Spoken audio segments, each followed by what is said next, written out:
என் பெயர் ஹரிணி. எனக்கு திருமணமாகி இப்பொழுது 10 ஆண்டுகள் ஆகிறது. 10 ஆண்டுகள் என்பது ஒரு நீண்ட காலம். ஆனால் எங்களுக்குள் இருந்த அந்த அன்பு இன்னும் குறையவே இல்லை. எங்களுக்கு 2 அழகான ஆண் பிள்ளைகள் உள்ளனர். என் கணவர் என் மீது அதீத அன்பு கொண்டவர். சொல்லப்போனால் ஒரு நாள் கூட என்னை விட்டு அவர் தனியாக உறங்க மாட்டார். நானும் அப்படித்தான். அவர் இல்லாமல் என்னால் ஒரு நிமிடம் கூட இருக்க முடியாது. தினந்தோறும் நாங்கள் மிகவும் சந்தோஷமாக ஒருவருக்கொருவர் துணையாக இருந்து வந்தோம். எங்கள் வாழ்க்கையில எந்த பிரச்சனையும் இல்லை என்று நினைத்துக் கொண்டிருந்த போதுதான் ஒரு சம்பவம் நடந்தது. ஒரு நாள் எனக்கு உடல்நிலை மிகவும் சரியில்லாமல் இருந்தது. உடல் சோர்வாக இருந்ததால், இன்று ஒரு 2 நாட்கள் மட்டும் நாம் சந்தோஷமாக இருப்பது வேண்டாம். எனக்கு ஓய்வு தேவை என்று அவரிடம் கூறினேன். ஆனால் அவருக்கு என் உடல்நிலையை விட தன் ஆசையே முக்கியமாக தெரிந்தது. அவர் முடியாது என்று கூறி, அன்று இரவு முழுவதும் என்னை தூங்க விடாமல் தன் ஆசைக்கு இணங்க வைத்தார். விருப்பம் இல்லாவிட்டாலும் கணவன் என்ற முறையில் நான் அவருக்கு விட்டுக் கொடுக்க வேண்டியதாகிவிட்டது. என் கணவர் ஒன்றும் பெரிய அதிகாரி கிடையாது. அவர் வெளியூருக்கு சென்று வேலை பார்ப்பது இல்லை. உள்ளூரிலேயே கிடைக்கும் தினக்கூலி வேலைக்கு தான் செல்கிறார். நான் பக்கத்தில் இருக்கும் ஒரு பெரிய பண்ணை வீட்டில வேலை செய்கிறேன். அந்த வீட்டில் வீட்டு வேலைகளையும் தோட்ட வேலைகளையும் கவனித்து வருகிறேன். அவர்கள் கொடுக்கும் அந்த சிறு தொகையை வைத்துதான் என் பிள்ளைகளை நல்ல பள்ளியில் சேர்த்து படிக்க வைக்கிறேன். நாங்கள் கஷ்டப்படுவது போல எங்கள் பிள்ளைகள் பிற்காலத்தில் கஷ்டப்படக்கூடாது என்பதில் நான் உறுதியாக இருக்கிறேன். அதற்காக பகலும் இரவும் பாராமல் நான் உழைத்துக் கொண்டிருக்கிறேன். என் கணவர் வாங்கும் சம்பளத்தில் வீட்டுக்கு தேவையான சில பொருள்களை வாங்கித் தருவார். ஆனால் மீதி பணத்தை சேமித்து வைக்கும் பழக்கம் அவரிடம் இல்லை. அதை யாரிடமாவது கொடுத்து விடுவார் அல்லது செலவு செய்து விடுவார். இப்படியே நாட்கள் நகர்ந்து கொண்டிருந்தன. இந்த சூழ்நிலையில்தான் என் தங்கைக்கு திருமணம் முடிந்து ஒரு சில மாதங்கள் கழித்து அவர்களை எங்கள் வீட்டுக்கு விருந்துக்கு அழைத்தோம். விருந்து முடிந்து அன்று இரவு முறைப்படி புது தம்பதிகளை ஒரு தனி அறையில் உறங்க வைத்தோம். எப்போதும் போல அன்று இரவும் என் கணவர் என்னுடன் சந்தோஷமாக இருக்க ஆசைப்பட்டார். நான் அவரிடம் இன்று வேண்டாம், அவர்கள் விருந்துக்கு வந்திருக்கிறார்கள், அவர்கள் சென்ற பின்பு நாம் பார்த்து கொள்ளலாம் என்று மென்மையாக கூறினேன். ஆனால் அவர் எப்போதும் போல அடம் பிடிப்பதும் நான் வேண்டாம் என்று சொல்வதும் ஒரு தொடர்கதையாகவே அன்றிரவு முழுவதும் நடந்தது. இரவு முழுவதும் என் கணவரின் பிடிவாதத்திற்கும் என் மறுப்பிற்கும் இடையே போராட்டமாகவே கழிந்தது. விடிந்ததும் நான் எப்போதும் போல அதிகாலையிலேயே எழுந்து வீட்டு வேலைகளை கவனிக்கத் தொடங்கினேன். என் தங்கையை எழுப்பலாம் என்று அவள் அறைக்கதவை தட்டினேன். கதவை திறந்தவுடன் என் தங்கை மிக வேகமாக வெளியில் வந்தாள். அவளது முகத்தில் ஏதோ ஒரு மாற்றம் தெரிந்தது. நான் அவளிடம் காஃபியை கொடுத்துவிட்டு, அக்கறையுடன் இரவு சந்தோஷமாக இருந்தாயா என்று கேட்டேன். அவள் காஃபியை வாங்கிக் கொண்டே என் முகத்தை பார்க்காமல், மாமா போல் இல்லை என்று சட்டென கூறினாள். அவள் சொன்ன அந்த ஒரு வார்த்தை என் இதயத்தில் இடி போல இறங்கியது. அவள் எதைச் சொல்கிறாள்? ஒருவேளை இரவு முழுவதும் என் கணவர் என்னிடம் பிடிவாதம் செய்ததையும் நாங்கள் பேசிக்கொண்டதையும் அவள் கவனித்துக் கொண்டிருந்தாளா? எனக்கு உள்ளுக்குள் பதற்றமாக இருந்தது. ஏன் அப்படி சொல்கிறாய்? இந்த இடம் உங்களுக்கு வசதியாக இல்லையா? அல்லது ஏதாவது பிரச்சனையா? உண்மையே சொல் என்று அவளிடம் மீண்டும் மீண்டும் கேட்டேன். ஆனால் அவள் அதற்கு மேல் எதையும் பேசவில்லை. அதெல்லாம் ஒன்றுமில்லை அக்கா என்று சொல்லிவிட்டு அந்த இடத்தை விட்டு நகர்ந்து தன் வேலைகளை பார்க்கச் சென்றாள். எனக்கு தூக்கி வாரி போட்டது. ஒருவேளை அவள் கணவன் அவளிடம் சரியாக நடந்து கொள்ளவில்லையா, அல்லது என் கணவரின் அந்த துருதுருப்பான குணம் அவளுக்கு பிடித்து விட்டதா என்று என் மனது பலவாறு யோசித்தது. சிறிது நேரத்தில் என் பிள்ளைகளை தயார் செய்து பள்ளிக்கு அனுப்பி வைத்தேன். என் மனக்குழப்பத்தை மறைத்து கொண்டு நான் எப்போதும் போல பண்ணை வீட்டு வேலைக்கு கிளம்பிச் சென்றேன். அந்த பண்ணை வீட்டில் பண்ணையாரின் 2வது மனைவி இருந்தார். பண்ணையாரின் முதல் மனைவி இறந்துவிட்டதால் 28 வயதே ஆன இந்த இளம் பெண்ணை அவர் 2வதாக திருமணம் செய்திருந்தார். பண்ணையாருக்கு 52 வயது. முதல் மனைவிக்கு ஒரு மகள் இருந்தாள். அவள் கல்லூரி படிப்பை முடித்துவிட்டு வீட்டில்தான் இருந்தாள். நான் வேலைக்கு செல்லும் போதெல்லாம் பண்ணையாரின் 2வது மனைவி என்னை ஒரு விசித்திரமான பார்வையுடன் கவனிப்பார். ஹரிணி, நீ உண்மையிலேயே கொடுத்து வைத்தவள், நீ அதிர்ஷ்டசாலி என்று அடிக்கடி சொல்லிக்கொண்டே இருப்பார். அவர் ஏன் அப்படி சொல்கிறார் என்று எனக்கு அப்போது புரியவில்லை. என் கணவர் என் மீது வைத்திருக்கும் அந்த அதீத அன்பையும் ஈர்ப்பையும் பார்த்து அவர் பொறாமைப்படுகிறாரோ என்று நான் நினைத்தேன். வீட்டில் தங்கை வந்திருப்பதை பற்றி அவரிடம் சொன்னபோது அவர் மிகவும் மகிழ்ச்சி அடைந்தார். தங்கையே நன்றாக உபசரிதோ, இந்த உணவுகளையும் பணத்தையும் எடுத்துச் செல் என்று தாராளமாக கொடுத்து அனுப்பினார். நான் அந்த பணத்தையும் உணவையும் பெற்றுக்கொண்டு தங்கைக்காக வேகமாக வீட்டுக்கு விரைந்தேன். பண்ணையார் கொடுத்த உணவுகளையும் பணத்தையும் பெற்றுக்கொண்டு நான் விரைந்து வீட்டுக்கு வந்தேன். என் கணவர் வேலைக்கு சென்றவர் இன்னும் வரவில்லை. நான் அவருக்காக காத்திராமல் வந்திருந்த என் தங்கையையும் அவர் கணவரையும் நன்றாக உபசரித்தேன். அவர்களுக்கு தேவையான உணவுகளை பரிமாறி உபசாரங்களை செய்தேன். நேரமாகிக் கொண்டிருந்தது. இரவு என் கணவர் வீட்டுக்கு வந்தபோது அவர் நிதானத்தில் இல்லை. மது போதையில் தள்ளாடி கொண்டு வந்தார். அவருக்கு பேசக்கூட தெம்பு இல்லை. நான் அவருக்கு சாப்பாடு கொடுத்துவிட்டு அப்படியே படுக்கையில் உறங்க வைத்தேன். அதன் பிறகு என் தங்கைக்கும் அவள் கணவருக்கும் தேவையான வசதிகளை செய்து கொடுத்து அவர்களை அவர்கள் அறைக்குள் அனுப்பி வைத்தேன். ஒரு வழியாக அனைவரும் உறங்க சென்ற பிறகு நானும் என் அறைக்கு சென்று படுத்தேன்.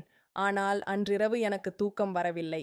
ஜன்னல் ஓரமாக ஏதோ நிழல் ஆடுவது போல தெரிந்தது. கூர்ந்து கவனித்தேன். அங்கே என் தங்கை ஜன்னல் ஓரமாக நின்று நான் உறங்கிவிட்டேனா என்று உற்று பார்த்து கொண்டிருந்தாள். அவள் ஏன் இந்த நள்ளிரவில் அங்கே நிற்கிறாள் என்று எனக்கு புரியவில்லை. அவள் ஏதோ ஒரு திட்டத்துடன் இருப்பதை நான் உணர்ந்தேன். திடீரென்று எனக்கு ஒரு யோசனை தோன்றியது. நான் உறங்குவது போல நடித்து கொண்டே கையில் இருந்த 2 தூக்க மாத்திரைகளை எடுத்து அங்கிருந்த பாலில் கலந்து வைத்தேன். தங்கை மெதுவாக என் அறைக்குள் நுழைந்தாள். நான் அவள் பார்ப்பதற்கு முன்பே எழுந்து ஏன் இன்னும் உறங்கவில்லை என்று கேட்டேன். அவள் திடுக்கிட்டு போனாள். நான் கையிலிருந்த அந்த பாலை அவளிடம் கொடுத்தேன். அவள் அந்த பாலை வாங்கி இதை மாமாவுக்கு கொடுக்கலாமா என்று கேட்டாள். எனக்கு தூக்கி வாரி போட்டது. அவர் போதையில் உறங்குகிறார், அவரை எழுப்பாதே, நீயே குடித்துவிட்டு போய் படு என்று நான் கண்டிப்புடன் சொன்னேன். அவள் நான் சொன்னபடியே அந்த பாலை கொடுத்துவிட்டு அவள் அறைக்குச் சென்றாள். நான் ஜன்னல் வழியாகவே கவனித்தேன். 1/2 மணி நேரத்தில் அந்த தூக்க மாத்திரை வேலை செய்ய அவள் ஆழ்ந்த உறக்கத்திற்கு சென்றாள். சரியாக அந்த நள்ளிரவு நேரத்தில் நான் மெதுவாக என் அறையை விட்டு வெளியே வந்தேன். தங்கை உறங்கிக் கொண்டிருந்த அதே அறைக்குள் நுழைந்தேன். அங்கே என் தங்கை கணவர் மாமா உறங்கிக் கொண்டிருந்தார். நான் மெதுவாக அவர் அருகில் சென்று படுத்துக்கொண்டேன். இருட்டாக இருந்ததால் அவருக்கு நான் யார் என்று தெரியவில்லை. நான் என் தங்கையைப் போலவே அவரை அணைத்து கொண்டேன். அன்று விடியும் வரை அந்த அறைக்குள் என்ன நடந்தது என்று யாருக்கும் தெரியாது. விடியும் முன்பே நான் எழுந்து என் அறைக்கு சென்று விட்டேன். சிறிது நேரம் கழித்து என் அறை கதவு தட்டப்படும் சத்தம் கேட்டது. என் நெஞ்சு படபடவென்று அடித்தது. யார்? ஒருவேளை மாமாவுக்கு உண்மை தெரிந்துவிட்டதோ? அவர்தான் தட்டுகிறாரா என்று பயத்துடன் கதவை திறந்தேன். ஆனால் அங்கே நின்றது என் தங்கை. அவள் கையில் காஃபியுடன் சிரித்த முகமாக நின்றாள். என்ன அக்கா, இன்னும் உறங்கிக் கொண்டிருக்கிறாயா என்று கேட்டாள். அவள் முகத்தில் இருந்த அந்த மகிழ்ச்சியை பார்த்தபோது எனக்கு புரியவில்லை. நான் குளிக்கச் சென்றேன். சிறிது நேரம் கழித்து என் கணவர் வேலைக்கு கிளம்பிச் சென்றார். தங்கை அவர்கள் அறைக்கு சென்று சுத்தம் செய்து கொண்டிருந்தாள். நான் தூரத்திலிருந்து கவனித்தேன். அவள் அறைக்குள் வைத்த பொருட்கள் வைத்த இடத்திலேயே அப்படியே இருந்தன. அப்படியென்றால் நேற்று இரவு நடந்தது அவளுக்கு தெரியாதா? ஆனால் என் சந்தேகம் தீரவில்லை. தங்கை என் கணவருக்கு ஆடைகளை எடுத்து கொடுக்க ஓடியதும் அவரிடம் காட்டிய நெருக்கமும் எனக்கு உறுத்தலாகவே இருந்தது. இனிமேல் இவளை இங்கே விட்டு வைக்கக்கூடாது என்று முடிவு செய்து அன்று மாலையே அவளை அவள் ஊருக்கு அனுப்பி வைத்தேன். உத்தங்கியை ஊருக்கு அனுப்பி வைத்த பிறகு என் மனது சற்று அமைதியானது. மறுநாள் காலை நான் எப்போதும் போல பண்ணை வீட்டு வேலைக்கு சென்றேன். அங்கே பண்ணையாரின் மனைவி முகம் வாடி சோகமாக இருப்பதை பார்த்தேன். என்னம்மா, உடம்பு ஏதும் சரியில்லையா என்று அக்கறையுடன் கேட்டேன்.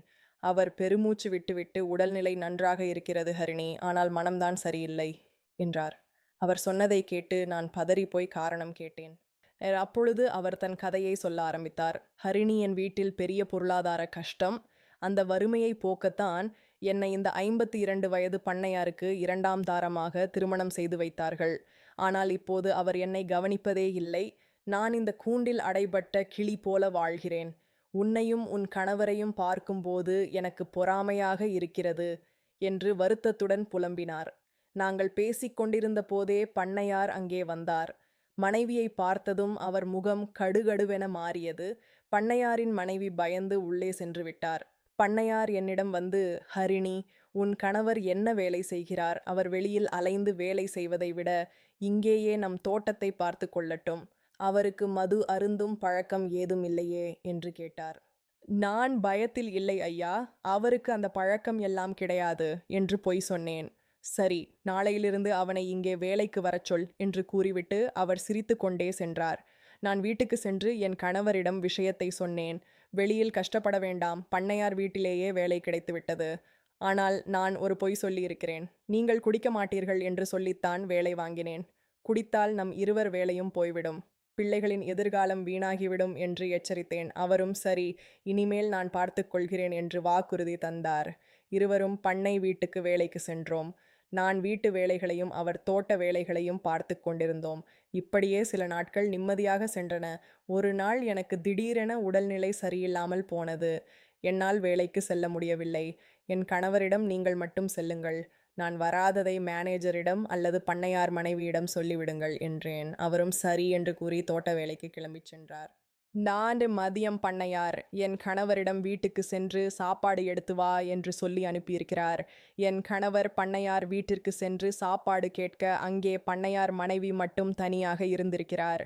என் கணவரின் குரலை கேட்டதும் சற்று அமருங்கள், இதோ எடுத்து வருகிறேன் என்று அவர் உள்ளிருந்து பதில் சொல்லியிருக்கிறார். சிறிது நேரம் கழித்து என் கணவர் சாப்பாட்டை எடுத்துக்கொண்டு தோட்டத்திற்கு வந்து வேலையை முடித்துவிட்டு மாலை வீடு திரும்பினார். நான் அவரிடம் இன்று பண்ணையார் வீட்டில் என்ன நடந்தது, ஏதாவது வேலை செய்தீர்களா என்று கேட்டேன். அவர் நடந்ததை சொன்னார். ஆனால் என் மனதுக்குள் ஒரு நெருடல் ஏற்பட்டது. இனிமேல் நீங்கள் அந்த வீட்டுக்குள் செல்ல வேண்டாம். தோட்ட வேலையை மட்டும் பாருங்கள். அங்கே இருப்பது இளவேது பெண். பண்ணையார் அவளை கவனிப்பதில்லை. நாம் சந்தோஷமாக இருப்பது அவருக்கு பொறாமையாக இருக்கிறது என்று என்னிடம் சொன்னார். யாராவது தவறாக பேசப் போகிறார்கள் என்று என் கணவரிடம் கண்டிப்புடன் சொன்னேனூர். வழக்கம் போல அடுத்த நாள் நாங்கள் இருவரும் வேலைக்கு சென்றோம்.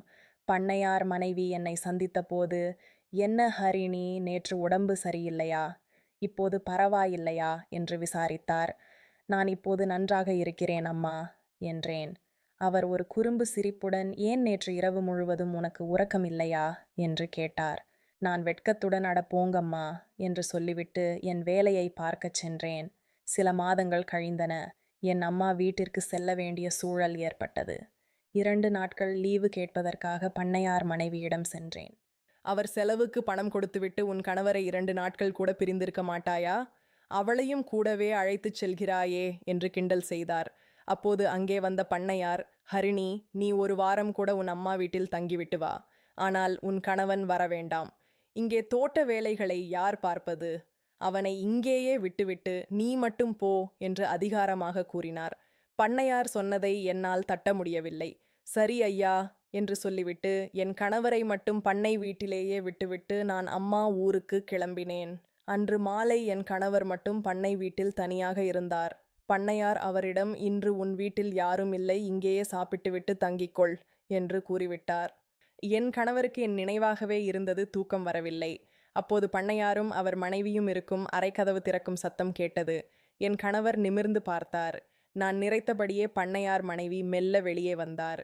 என் கணவர் அருகே அமர்ந்து, என்ன உறங்கிவிட்டாயா, உன் மனைவி ஞாபகம் வந்து விட்டதா என்று கேட்டார். என் கணவர் இல்லை, தூக்கம் வரவில்லை என்றார். உடனே பண்ணையார் மனைவிதான் எவ்வளவு கஷ்டப்படுகிறேன் என்பதை பற்றி புலம்ப ஆரம்பித்தார்.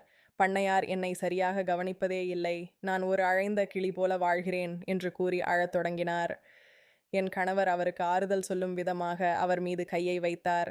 அந்த தொடுதல் பண்ணையார் மனைவியை மாற்றியது. அவர் அழுகையை நிறுத்திவிட்டு என் கணவரிடம் மிக நெருக்கமாக மாறினார்.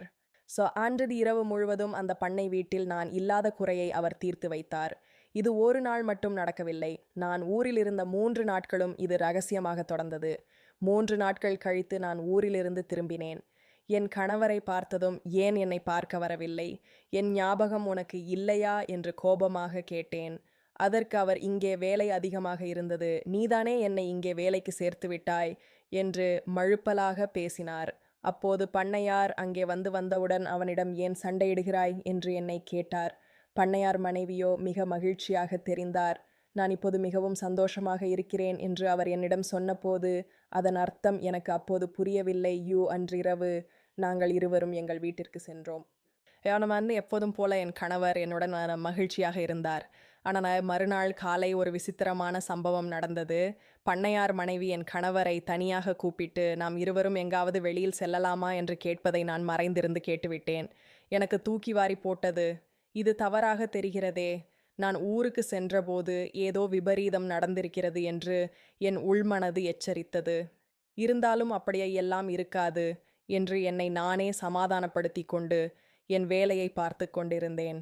அப்போது திடீரென்று பண்ணையாரின் ஆக்ரோஷமான சத்தம் கேட்டது. நான் பதறிப்போய் ஓடி பார்த்தேன். அங்கே நான் கண்ட காட்சி என் கண்களையே என்னால் நம்ப முடியவில்லை. என் கணவர் பண்ணையார் மனைவியை கட்டிப்பிடிப்பது போல் இருந்தார். அதை பார்த்த பண்ணையார் ஆத்திரத்தில் ஒரு பெரிய கட்டையை எடுத்து என் கணவரை சரமாரியாக தாக்கிக் கொண்டிருந்தார். நான் ஓடிச் சென்று, ஐயா நிறுத்துங்கள், என்ன நடந்தது என்று கத்தினேன். பண்ணையார் மூச்சிரைக்க, உன் கணவன் என் மனைவியிடம் தகாத முறையில் நடந்து கொண்டான். நான் கையும் களவுமாக பார்த்துவிட்டேன். இனிமேல் இவன் இந்த பக்கம் வரக்கூடாது. இவன் மட்டுமல்ல, நீயும் தான். இருவருமே இங்கிருந்து ஓடிவிடுங்கள் என்று கத்தி என் கணவரை அடித்து வெளியில் தள்ளிவிட்டார். வேலை போன ஆத்திரத்திலும் அவமானத்திலும் நான் என் கணவரிடம் பேசவே இல்லை. வீட்டுக்கு வந்த பிறகும் நான் அழுகையும் கோபமுமாக இருந்தேன். ஆனால் என் கணவர் எதை பற்றியும் கவலைப்படாமல் அன்றிரவும் எப்போதும் போல என்னுடன் மகிழ்ச்சியாக இருக்க என்னை வற்புறுத்தினார். நான் அவரை திட்டி தீர்த்தேன். இப்படி ஒரு காரியம் செய்துவிட்டு இப்போது எப்படி உங்களால் இப்படி இருக்க முடிகிறது என்று கேட்டேன். வீட்டில் ஒரு பிள்ளை டிவி பார்த்து கொண்டிருந்தது, மற்றொரு பிள்ளை தூங்கி கொண்டிருந்தது. என் கணவர் ஆத்திரத்தில் டிவியை ஆஃப் செய்துவிட்டு வீட்டின் பின்பக்கம் சென்று விட்டார். அவர் எங்கே சென்றார் என்று தெரியாமல் நான் சிறிது நேரம் கழித்து தேடிக்கொண்டு பின்னால் சென்றேன். அப்போது அவர் என் கையை வலுக்கட்டாயமாக பிடித்து இழுத்து என் விருப்பத்திற்கு மாறாக தன் ஆசைக்கு இணங்க வைத்தார். நான் அவரை தடுத்தபோது அவர் என்னை மிக பலமாக தாக்கினார். என் அலறல் சத்தத்தை கேட்டு அக்கம் பக்கத்தினர் ஓடி வந்தனர். அவர்கள் வருவதை பார்த்த என் கணவர் அந்த இடத்தை விட்டு ஓடிவிட்டார். ஊர் மக்கள் என்னிடம் வந்து, ஏன் உன் கணவன் இப்படி மிருகத்தனமாக நடந்து கொள்கிறான்? அவனுக்கு பைத்தியம் பிடித்து விட்டதா என்று கேட்டு அவரை மோசமாக திட்டினார்கள். இந்த சம்பவங்கள் அனைத்திற்கும் நானே முழு பொறுப்பு. அவரை இங்கே வேலைக்கு சேர்த்ததே நான் செய்த தவறு என்று என்னை நானே நொந்து கொண்டேன். மறுநாள் காலையில் அவர் வீட்டுக்கு வந்தபோது நான் அவரிடம் தீர்க்கமாக பேசினேன். நீங்கள் செய்த வேலையால் இப்போது நம் இருவர் வேலையும் போய்விட்டது. பிள்ளைகளை எப்படி வளர்க்கப் போகிறோம்? அவர்களின் எதிர்காலம் என்னாகும்? இப்போதாவது உங்கள் போக்கை மாற்றிக்கொள்ளுங்கள். மீண்டும் பழையபடி தினக்கூலி வேலைக்கே செல்லுங்கள் என்று கண்டிப்புடன் கூறினேன். அதன் பிறகு அவர் மாறத் தொடங்கினார். மெல்ல மெல்ல தன் தவறுகளை உணர்ந்து மது பழக்கத்தை முழுமையாக கைவிட்டார். இப்போது அவர் என்னையும் என் பிள்ளைகளையும் மிக நன்றாக பார்த்துக் கொள்கிறார். அந்த பண்ணையார் வீட்டு சம்பவங்களுக்கு பிறகு எங்களுடைய வாழ்க்கை மீண்டும் ஒரு தெளிவான பாதைக்கு வந்துள்ளது. இப்போது நாங்களுடைய மகிழ்ச்சியாக இருக்கிறோம். இந்த கதை உங்களுக்கு பிடிச்சிருந்தா மறக்காமல் அடியோட லைக் பண்ணுங்க. இது போன்ற விறுவிறுப்பான மற்றும் படிப்பினை தரும் உண்மை கதைகளை தொடர்ந்து கேட்க நம்ம மாயா கதைகள், மாயா கட்டகள் சேனலை சப்ஸ்கிரைப் பண்ணி ஃபாலோ பண்ணுங்க. தர்மம் செய்வதை ஒரு அழகான பொழுதுபோக்காக்கி கொள்ளுங்கள். அதுவே உங்களை காக்கும்.